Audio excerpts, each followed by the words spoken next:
Boy! Eh, Bakit pawis ka? gutom na ako kanina pa.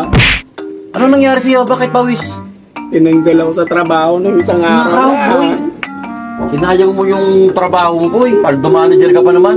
Oo nga eh. Ano bang ginawa mo? Listahan ko yung pera ng kumpanya. Patay tayo niyan, boy. Alam mo, pati yung motor. Oo nga, nasaan yung motor? Sinanla ko. Kawawa ka naman, boy. Tsura mo, boy, oh. Nakaraan. Disente ka tignan. Manager na ako ngayon sa isang kumpanya. I'm Paldo Manager. Patubo ako eh. Ngayon, tinan mo yung tsura mo, oh. Bago pwede makautang ulit. Wala ka bang pera na? Wala nang natira sa'yo? Wala na. Talagang zero. Papautangin kita. Total naman, binalato mo ako. Anong gusto mo? Utang na lang muna ng tatlo. Ilan? Tatlo. Sige. Umahawan mo yung tsura mo, boy.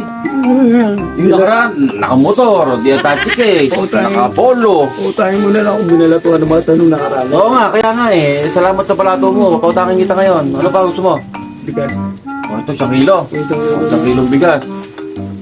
Boy, nasayang mo yung pagkakataon. Ano pa? Ay, hindi ko lang ako nakabawi. Dagdagan mo na rin ng sardinas. Sige. Ay, sardinas oh. Ilista ko na lang yan, boy ha. Kailan mo bayaran yan? Nagkatrabaho na lang ulit. Sige, nakakawa ko sa'yo eh.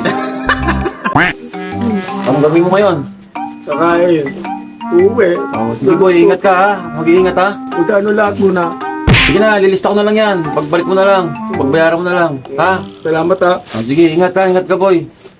Kawawa naman yung kalbong yun.